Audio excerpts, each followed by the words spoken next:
Hello everyone, welcome to my YouTube channel. In today's video, we will start new chapter of Standard 6 Mathematics. That is chapter number 2 Estimation. बहुत ही interesting chapter है estimation. आज हम लोग इसको शुरू करते हैं. सो बिना टाइम वेस्ट किए हम लोग इसको शुरू करते हैं. So let's start. एस्टिमेशन.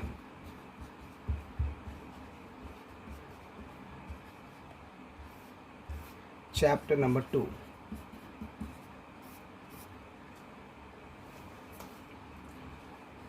सबसे पहले समझेंगे कि एस्टिमेशन का मतलब क्या होता है. Estimation means to make an idea about quantities, to जज approximate size, cost, population etcetera. Simple सा मतलब है कि किसी भी क्वांटिटीज़ के बारे में आइडिया लेना, साइज, अप्रोक्सीमेट साइज जज करना, है ना, कॉस्ट क्या होना चाहिए वो जज करना, या पॉपुलेशन क्या होना चाहिए वो जज करना. सिंपल लैंग्वेज में समझे तो अगर हमें अपने घर में कोई बर्थडे सेलिब्रेशन करना है तो उसके लिए हम एक एस्टीमेट तैयार करते हैं कि इतने गेस्ट आएंगे या फिर इतना जो है पार्टी में खर्च हो सकता है. ठीक है, इतना का डिनर का मतलब कि चार्ज लगेगा और मतलब इतना जो है केक में खर्च होगा. बहुत सारा जो डेकोरेशन का जो भी चीज़ें हैं सबका हम लोग क्या करते हैं, एक आइडिया निकालते हैं कि इतना इतना हमारा खर्च होने वाला है. तो चलिए एक एग्जांपल्स के थ्रू समझते हैं, आपको पूरा समझ में आ जाएगा. जैसे कि एक इवेंट की बात करते हैं, एक स्कूल में इवेंट होने वाला है, ठीक ना, उसका हम लोग एस्टिमेशन निकालेंगे. जैसे कि simple an event in a school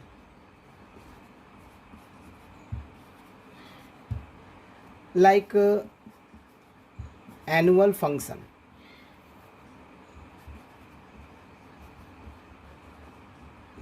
इसका हमको एक एस्टिमेट तैयार करना है कि कितना खर्च होगा एनुअल फंक्शन में. हमको तो एग्जैक्ट पता नहीं होता है कितना खर्च होगा, कितने लोग आएंगे, सब कुछ पता नहीं होता है. तो चलिए एक हम लोग एस्टिमेशन का एग्जांपल देखते हैं. जैसे कि सबसे पहले देखेंगे expenditure on invitation card. Expenditure on invitation cards. मान लिया कि इनविटेशन कार्ड्स पर जो खर्च हो रहा है, एक्सपेंडिचर का मतलब खर्च, कितना खर्च हो रहा है, अप्रोक्सीमेटली, ये सब एग्जैक्ट नहीं है, अप्रोक्सीमेटली है 1530 रुपीज़. सिमिलरली एक्सपेंडिचर, ये डबल डॉट का मतलब इसी को वापस रिपीट करना, डिट्टो रिपीट करना. Expenditure on hiring the furniture. अब जाहिर सी बात है कोई एनुअल फंक्शन करेंगे तो उसमें फर्नीचर का भी तो खर्च होगा, जैसे टेबल लाना, चेयर लाना, है ना. तो फर्नीचर को हायर करना है तो उसके लिए कितना खर्च होगा उसका आइडिया लगाया गया, लगभग 7250 rupees. Third, expenditure on dress of participants. Expenditure on dress of participants. अब जो भी एनुअल फंक्शन में पार्टिसिपेट करेंगे उसको पार्टिसिपेंट्स बोलते हैं. तो पार्टिसिपेंट्स जो ड्रेस पहनेगा उस पर भी जो खर्च होगा, तो पार्टिसिपेंट्स के ड्रेस पर जो एक्सपेंडिचर लग रहा है वो आपका 11,638 रुपीज़ है. उसके बाद जो एक्सपेंडिचर खर्च होगा वो आपका ट्रांसपोर्टेशन पर भी होगा खर्च. लोग स्टूडेंट्स दूर से होंगे तो उनके ट्रांसपोर्टेशन का भी खर्च उठाना पड़ेगा. तो वो मान लिया लगभग जो है वो 4547 रुपीज़ आ गया. उसके बाद इसके अलावा एक्सपेंडिचर ऑन रिफ्रेशमेंट, यानी कि खाने पीने की चीज़ें, कुछ तो व्यवस्था करना पड़ेगा, लोग भूखे तो नहीं रहेंगे, कुछ न कुछ नाश्ता पानी देना पड़ेगा. तो रिफ्रेशमेंट का जो एक्सपेंडिचर हो गया उसका अप्रोक्सीमेटली खर्च लिख दिया गया 2590 रुपीज़. ठीक है. उसके बाद कुछ मिसलेनियस खर्च भी होंगे, है ना, यानी एक्सपेंडिचर ऑन मिसलेनियस, यानी मिसलेनियस एक्सपेंडिचर लिख सकते हैं, मिसलेनियस। इसके अलावा और भी बहुत सारा खर्च होता है ना, जो भी एक्स्ट्रा खर्च होगा सबको मिसलेनियस में रख देते हैं। तो मिसलेनियस जो एक्सपेंडिचर है वो आपका 6240 रुपीज़ हो गया। ठीक है, हमने एक आइडिया निकाली, एक एग्जैक्ट नहीं है, ये सब के सब अप्रोक्सीमेट, इस पर इतना इतना खर्च हो सकता है। ठीक ना, तो अब हम क्या करेंगे, अब हम निकालेंगे टोटल एस्टीमेट। टोटल एस्टीमेट बोलिए, या आप इसको टोटल एक्सपेंडिचर भी बोल सकते हैं, या अप्रोक्सीमेट एक्सपेंसेस भी बोल सकते हैं। तो ये कैसे निकलेगा, सबको सॉल्व कर देंगे। देख लीजिए, 0 + 0 + 8 + 7 15, 15 का 5 हो गया। फिर देख लीजिए 4 और 5 9, 9 और 3 आपका 12, 12 और 4 16, 16 और 9 25, 25 और 4 आपका 29 हो गया। कितना बचा, 2 बचा। 5 और 2 7, 7 और 2 9, 9 और 6 15, 15 और 5 20, 25, 25 और 2 27। कितना बचा, 2 बचा। 2 1 3, 3 और 7 10, 10 1 11, 11 और 4 15, 15 और 2 17, 17 और 6 23। तो यहाँ पर कितना बचा, 3 बचा। और 1 और 2 कितना हो गया, 3 हो गया। यानी कि 33,795 रुपीज़ का एक्सपेंडिचर होने वाला है एक एनुअल फंक्शंस को परफॉर्म करवाने के लिए, ऑर्गेनाइज करवाने के लिए, है ना। तो ये हमने एक क्या निकाल लिया, एक एस्टिमेट निकाल लिया कि एक एनुअल फंक्शंस को ऑर्गेनाइज करवाने में लगभग जो है 33,795 रुपीज़ का खर्च होगा। तो यही होता है आपका एक एस्टिमेट, यही होता है एक आपका अप्रोक्सीमेशन। ठीक ना, चलिए, तो ये हमने समझ लिया, एक एग्जांपल मैंने आपको समझा दिया। जैसे कि और भी इसके ढेर सारे एग्जांपल्स हैं। ठीक ना, तो जैसे कि हम ही लोग अपने घर में जैसे राशन का सामान का बिल बनाते हैं, है ना, कि इतना इतना खर्च होगा, तो हम लोग को थोड़ी एकदम एग्जैक्ट आइडिया रहता है कि यही दाम आपका होने वाला है। जैसे कि रेट आपका जो है वो बढ़ते घटते रहता है, तो हम लोग एक अप्रोक्सीमेट आइडिया लेकर के क्या करते हैं, एक बिल बनाते हैं, है ना, और उस पर सारा राशन का सामान लिखते हैं, उसका दाम भरते हैं। जो दाम भरते हैं वो आपका एग्जैक्ट थोड़ी होता है, अप्रोक्सीमेट होता है, हम लोग बढ़ाकर ही भरते हैं। फिर मार्केट जाते हैं, तो मार्केट जाने पर हमको पता चलता है इस सामान का दाम इतना है, इस सामान का दाम इतना है, तो हम लोग एक एस्टिमेट बनाकर चलते हैं कि इतना जो है खर्च हो सकता है। ठीक ना, इसके अलावा और भी एग्जाम्पल्स हैं, वन बाय वन सारे एग्जाम्पल्स को देख लेते हैं। जैसे कि cost of construction of building does not exceed 5 crore rupees. जैसे कि किसी ने सोचा कि हम एक बिल्डिंग बनाएंगे, कंस्ट्रक्शन ऑफ बिल्डिंग, और बोल दिया कि इस पर जो लगभग खर्च होगा वो 5 करोड़ रुपए से ज़्यादा नहीं होगा। ये क्या कर दिया गया, एक एस्टिमेट बना दिया गया कि 5 करोड़ से ज़्यादा नहीं होगा। ठीक ना, ऐसा बना दिया। हो सकता है कि 5 करोड़ से थोड़ा सा कम या इससे ज़्यादा लग सकता है, लेकिन एक अप्रोक्सीमेट आइडिया मिल गया कि एक बिल्डिंग बनाने में 5 करोड़ रुपए खर्च होगा। इसके अलावा पॉपुलेशन ऑफ अ टाउन, किसी शहर का अगर हमको पॉपुलेशन बताना है, पॉपुलेशन ऑफ अ टाउन, तो हम क्या एग्जैक्ट बताते हैं क्या, बिल्कुल भी एग्जैक्ट नहीं बताते हैं। हमको एग्जैक्ट थोड़ी पता है, हम लोग एक अप्रोक्सीमेट आइडिया लगाते हैं कि लगभग जो है आपका 4.7 लाख पीपल है, लगभग आपके इतने लोग जो हैं इस शहर में रहते हैं, 10 लाख 20 लाख, है ना, इतना आइडिया लगाते हैं। जैसे कि अभी सिंपल से एग्जांपल देते हैं कि अभी जो है कोरोना का एज चल रहा है, इस कोरोना के एज में कितने एक्टिव केसेस हैं, तो ये क्या एकदम एग्जैक्ट थोड़ी है, ये हमारा एक अप्रोक्सीमेशन ही तो है। ठीक है, और कितने लोग ठीक हो चुके हैं, कितने लोग को टीका लग चुका है, ये सब क्या है, अप्रोक्सीमेशन ही तो है, सब के सब एस्टिमेशन ही है। ठीक ना, एग्जैक्ट नहीं पता हमको। तो ऐसे ही ढेर सारे एग्जाम्पल्स हैं, मैंने आपको 2-3 एग्जाम्पल से समझा दिया।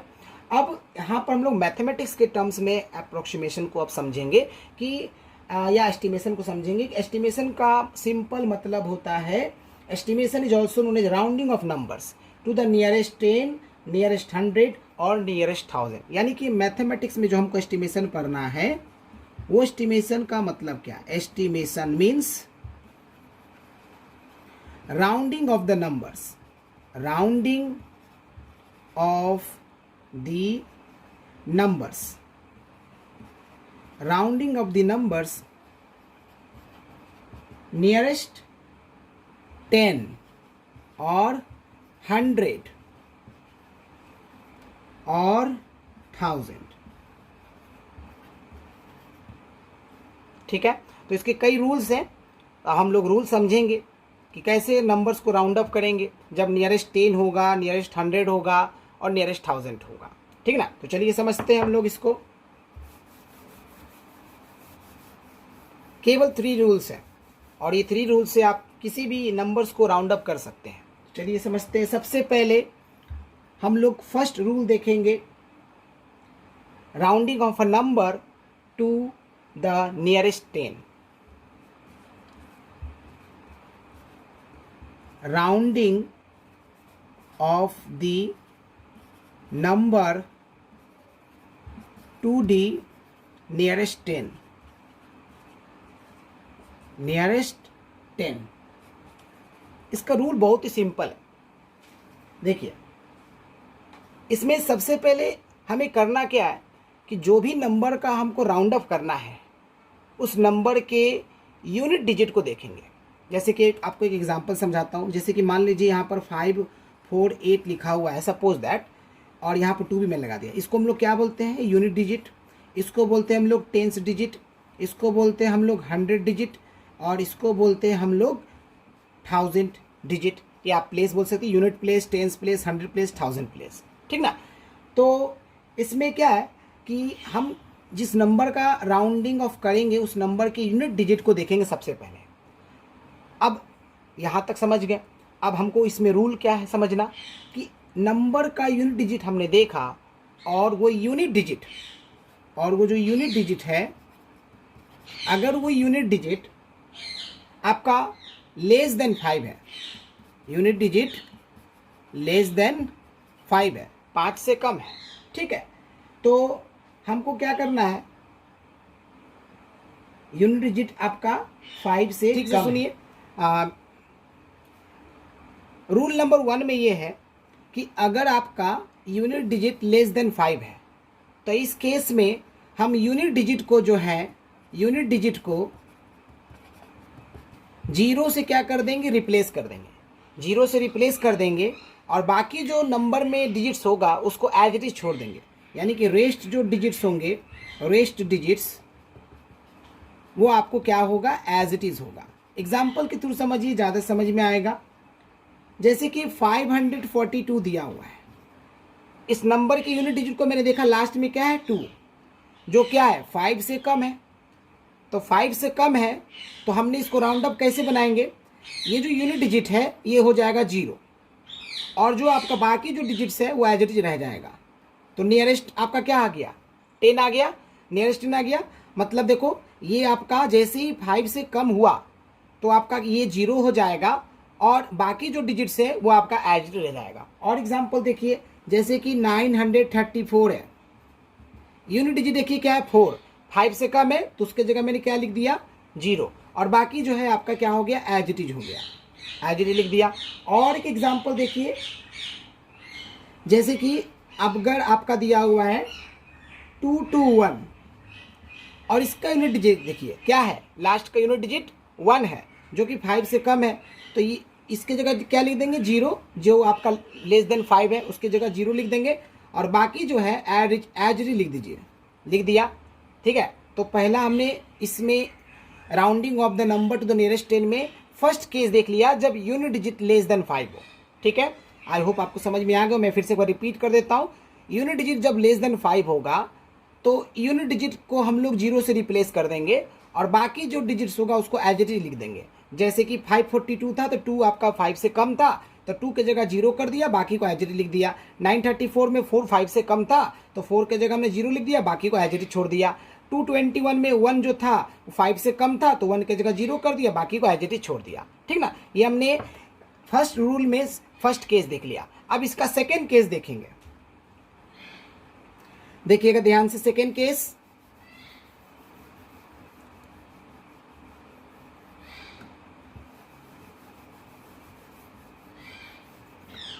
देखिए सेकेंड केस में क्या होगा कि अगर आपका यूनिट डिजिट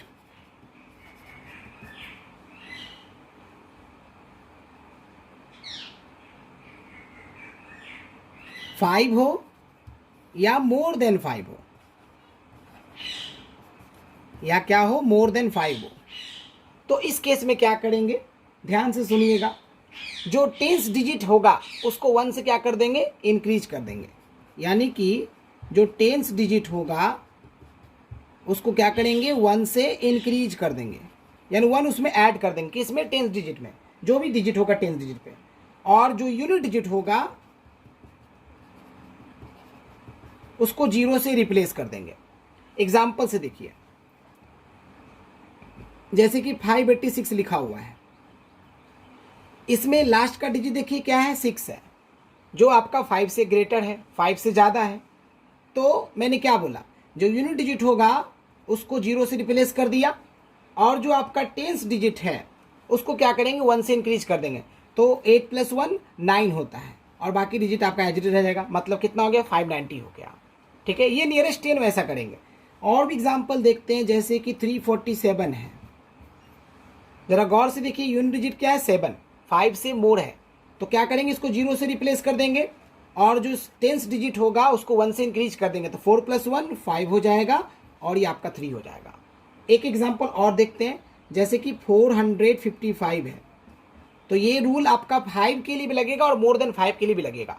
यूनिट डिजिट देखिए 5 है, तो उसकी जगह 0 लिख दिया, और जो उसका टेंस डिजिट है वो कितना है, 5 है, उसको 1 से इंक्रीज कर दिया। तो क्या लिख दिया, 6, और ये 4 हो गया, यानी 460 इज द राइट आंसर। तो ये याद रखिएगा, यूनिट डिजिट जब 5 हो या मोर देन 5 हो तो टेंस डिजिट जो है 1 से इंक्रीज हो जाता है, यानी 1 इसमें ऐड कर देंगे, और यूनिट डिजिट के जगह 0 लिख देंगे।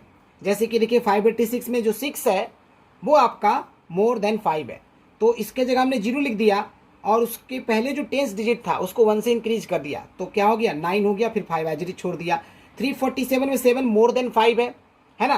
तो देखो मैंने इसके जगह 0 लिख दिया, और जो हमारे टेंस डिजिट पर 4 है वो 1 से इंक्रीज हो गया, तो क्या हो गया, 5। और इसमें देखिए लास्ट डिजिट 5 है, इसके जगह 0 लिख दिया, और 5 जो था इसका जो टेंस डिजिट है वो 1 से इंक्रीज हो गया, तो कितना हो गया आपका, 6 हो गया, 460। ठीक है, तो हमने फर्स्ट रूल देख लिया। अब हम लोग सेकेंड रूल देखेंगे, जिसमें देखेंगे rounding off the numbers to the nearest 100।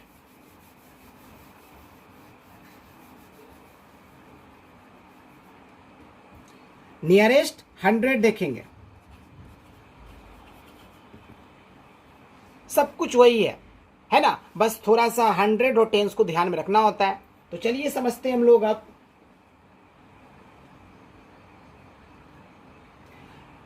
सबसे पहले इसमें हमको अब क्या ऑब्जर्व करना है, हमको ऑब्जर्व करना है नंबर के, जो भी नंबर होगा उसके टेंस डिजिट को ऑब्जर्व करना है। क्या को ऑब्जर्व करना है, टेंस डिजिट का। जब नियरेस्ट 10 था तो हमने यूनिट डिजिट को ऑब्जर्व किया, जब नियरेस्ट 100 है तो इसके टेंस डिजिट को ऑब्जर्व करेंगे। क्या करेंगे, टेंस डिजिट को ऑब्जर्व करेंगे। जैसे कि मान लीजिए एक नंबर है, सपोज दैट 5, 4, 6 और आपका 2 है। तो जब नियरेस्ट 10 था तो हम यूनिट डिजिट को ऑब्जर्व करते थे। अब जब नियरेस्ट 100 हमको नंबर का राउंड ऑफ करना है तो टेंस डिजिट को ऑब्जर्व करेंगे। पहला काम है ऑब्जर्व करना, ऑब्जर्व कर लिया। अब इसके रूल पर आते हैं कि इसका रूल क्या है। तो देखिए सेम रूल है, वहां पर यूनिट डिजिट को पकड़ के चल रहे थे, यहां पर किसको पकड़ के चलेंगे, टेंस डिजिट को। तो ध्यान से देखिएगा, अगर आपका टेंस डिजिट जो है वो क्या हो, लेस देन 5 हो। क्या हो, लेस देन 5 हो। लेस देन 5 हो तो इस केस में जो यूनिट डिजिट है, unit digit plus tens digit, इन दोनों को क्या करेंगे, 0 से रिप्लेस कर देंगे। क्या करेंगे, 0 से रिप्लेस कर देंगे। और जो रेस्ट डिजिट्स होगा, यानी बाकी जो डिजिट्स होंगे उसको एज इट इज छोड़ देंगे। उसको बिल्कुल भी हम लोग ना ऐड करेंगे ना सब्ट्रैक्ट करेंगे कुछ भी उसमें। ठीक ना, एग्जाम्पल से देखिए ज़्यादा समझ में आएगा। जैसे कि देखिए 549 दिया हुआ है, हमको यूनिट डिजिट को ऑब्जर्व नहीं करना है, हमको टेंस डिजिट को ऑब्जर्व करना है। टेंस डिजिट में क्या लिखा हुआ है, 4 लिखा हुआ है। इसका मतलब ये क्या, 5 से कम है। जब 5 से कम हो तो इसको कैसे राउंड अप करेंगे, यूनिट डिजिट की जगह 0 लिख देंगे, टेंस डिजिट की जगह भी 0 लिख देंगे, और ये जो आपका डिजिट है 5, ये एज इट इज हो जाएगा, यानी 5 ही रह जाएगा। ये कब करते हैं, जब लेस देन आपका 5 हो टेंस डिजिट। ठीक है, तो यूनिट डिजिट को भी 0 कर दिया, टेंस डिजिट को भी 0 कर दिया। अब ये जो रेस्ट डिजिट था उसको एज इट इज छोड़ दिया। नेक्स्ट देखिए 634 है, टेंस डिजिट को देखिए क्या है आपका 3 है। अब ये 5 से क्या है कम है, जब 5 से कम है तो यूनिट डिजिट तो 0 होगा ही, टेंस डिजिट भी 0 होगा, और जो बाकी डिजिट बढ़ गया उसको एज इट इज छोड़ देंगे। तो 600 is the answer. Next example देखिए 926, हमको टेंस डिजिट को ऑब्जर्व करना है, यूनिट डिजिट को नहीं। टेंस डिजिट क्या है 2 है, तो जैसे ही हमको देखा 5 से कम है तो यूनिट डिजिट भी 0, टेंस डिजिट भी 0, और जो 9 है उसको एज इट इज छोड़ देंगे। ये कंप्लीट हो गया। ठीक है, तो हमने क्या देखा कि जब नियरेस्ट 100 का केस होगा तो नंबर के टेंस डिजिट को ऑब्जर्व करना है। जब टेंस डिजिट आपका 5 से कम हो तो यूनिट डिजिट और टेंस डिजिट दोनों की जगह 0 रिप्लेस कर देंगे, और जो रेस्ट डिजिट होगा उसको एज इट इज छोड़ देंगे। ठीक है, ओके। तो ये हम लोगों ने रूल नंबर 2 का हम लोगों ने केस नंबर 2 देखे, केस नंबर 1 देख लिया। अब इसके सेकंड पार्ट को देखेंगे, है ना। सेकंड पार्ट में क्या कि जब टेंस डिजिट मोर देन 5 हो या आपका 5 हो तो उस केस में क्या करेंगे।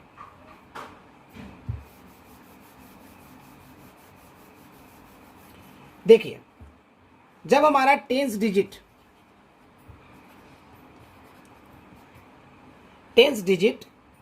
5 हो या फिर मोर देन 5 हो, मोर देन 5 हो,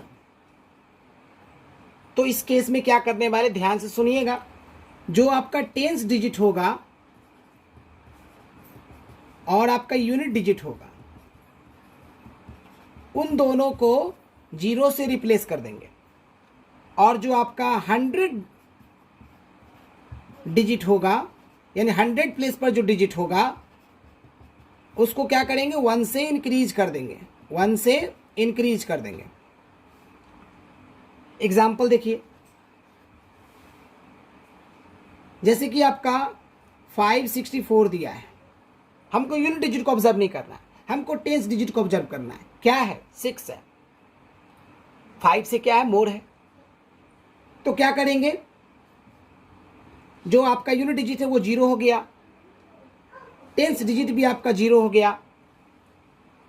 अब जो लास्ट का जो डिजिट है 100 डिजिट, वो 1 से इंक्रीज हो जाएगा, जो कितना हो जाएगा आपका 5 + 1 6 हो गया, यानी आंसर कितना हो गया 600। और भी एग्जाम्पल देखते हैं, जैसे कि 852। अब ध्यान से देखिए, जो टेंस डिजिट है वो आपका क्या है, 5 है।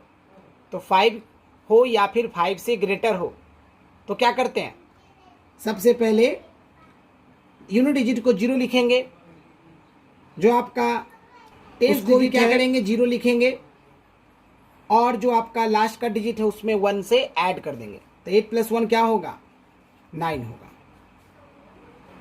एक एग्जाम्पल और देखते हैं,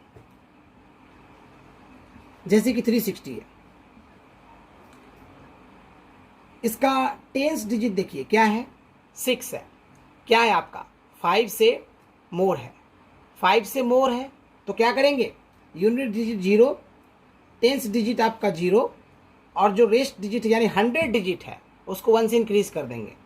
तो क्या हो जाएगा, 3 + 1 4 हो जाएगा। एग्जाम्पल, ठीक है। तो हमने इसमें क्या देखा कि जब हमारा rounding off the number nearest 100 हो और उसमें टेंस डिजिट आपका 5 हो या मोर देन 5 हो, तो हम क्या करते हैं, टेंस डिजिट को और यूनिट डिजिट को दोनों की जगह 0 से रिप्लेस कर देंगे, और जो 100 डिजिट होगा वो आपका 1 से इंक्रीज कर देंगे। जैसे कि एग्जांपल देखा 564 में जो टेंस डिजिट था वो 6 है, वो मोर देन 5 है, तो हमने क्या किया, यूनिट डिजिट की जगह 0 लिखा, टेंस डिजिट की जगह 0 लिखा, और जो 100 डिजिट था उसको 1 से इंक्रीज कर दिया, तो 5 की जगह 6 हो गया। अब उसी तरह से 852 में देखिए आप, ये 2 आपका जो है इसको नहीं देखना, हमको टेंस डिजिट को देखना है, जो कि आप 5 है। तो रूल क्या लगेगा, 5 या मोर देन 5 हो तो उस केस में यूनिट डिजिट 0, आपका टेंस डिजिट आपका 0, और जो 100 डिजिट है उसमें 1 से ऐड कर देंगे, तो 8 + 1 9 हो जाएगा। उसी तरह से इसमें देखिए 360 में टेंस डिजिट पे क्या है, 6 है, तो 6 जो है मोर देन 5 है, यूनिट डिजिट 0, टेंस डिजिट 0, और 100 डिजिट 1 से क्या हो गया, ऐड हो गया, तो 3 + 1 4 हो गया। ठीक है, ओके। तो यहाँ तक हम लोगों ने देख लिया। अब हम एक लास्ट रूल देखेंगे, rounding off the number two the nearest 1000।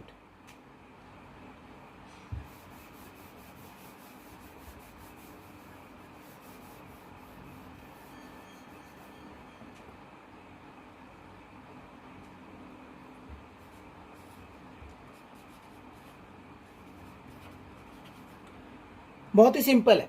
देखो, हम लोगों ने जब नियरेस्ट 10 किया था तो यूनिट डिजिट को ऑब्जर्व किया, जब नियरेस्ट 100 किया तो टेंस डिजिट को ऑब्जर्व किया, अब जब नियरेस्ट 1000 करेंगे तो 100 डिजिट को ऑब्जर्व करेंगे बस। यानी कि सपोज दैट एक नंबर है 5, 4, 6 और 2 दिया हुआ है,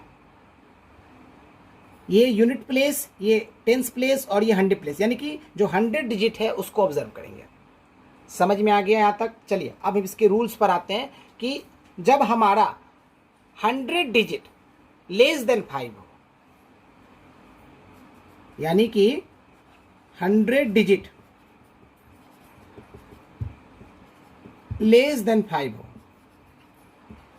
लेस देन 5 हो, तो इस केस में जो आपका 100 डिजिट होगा, जो टेंस डिजिट होगा और जो यूनिट डिजिट होगा, इन सब के जगह क्या कर देंगे, 0 से रिप्लेस कर देंगे।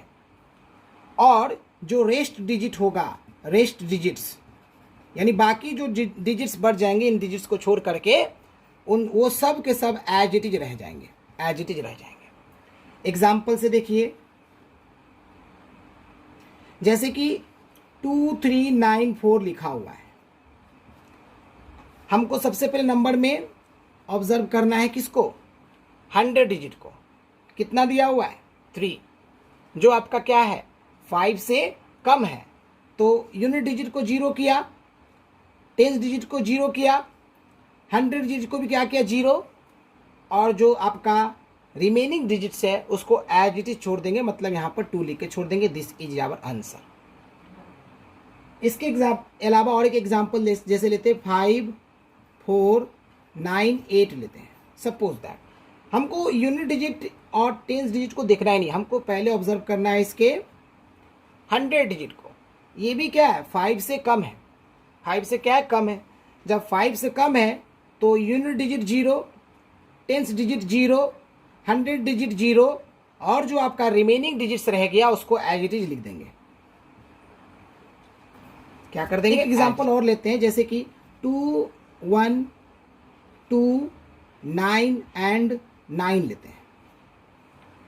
हमें इसके जो 100 डिजिट है उसको ऑब्जर्व करना है। ये क्या है 2, यानी क्या है लेस देन 5 है, तो unit digit 0, tens digit 0, 100 digit भी आपका 0। अब बाकी जो है उसको एज इट इज लिख देंगे, यानी कि 1 और 2 लिख दिया। This is our answer. तो इसमें हमने क्या देखा कि जब हमें नंबर को राउंड अप करना है नियरेस्ट 1000, तो उस केस में 100 डिजिट को ऑब्जर्व करते हैं। 100 डिजिट अगर लेस देन 5 है तो 100 डिजिट भी 0, टेंस डिजिट भी 0 और यूनिट डिजिट भी 0 होगा, और बाकी डिजिट्स जो होगा उसको एज इट इज लिख देंगे। जैसे कि 2, 3, 4, 9, 4 था, इसमें जो 100 डिजिट है 3 है, वो क्या है आपका लेस देन 5 है। तो क्या किया हमने, यूनिट डिजिट को 0, टेंस डिजिट को 0 और 100 डिजिट को भी 0 और बाकी डिजिट्स को एज इट लिख दिया। सेम केस हमने इसमें भी किया और सेम केस हमने इसमें भी किया। तो आई होप यहाँ तक आपको समझ में आ गया होगा। अब एक छोटा सा पार्ट और है कि जब हमारा 100 डिजिट मोर देन 5 हो या इक्वल टू 5 हो तो उस केस में क्या करेंगे।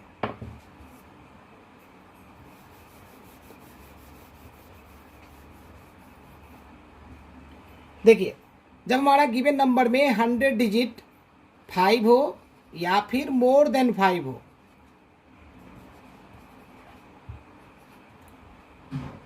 तो जो आपका 100 डिजिट होगा, टेंस डिजिट होगा और आपका यूनिट डिजिट होगा, उन सब के जगह क्या कर देंगे 0 से रिप्लेस कर देंगे। और जो आपका 1000 डिजिट होगा, 1000 डिजिट को 1 से इंक्रीज कर देंगे, 1 से इंक्रीज कर देंगे।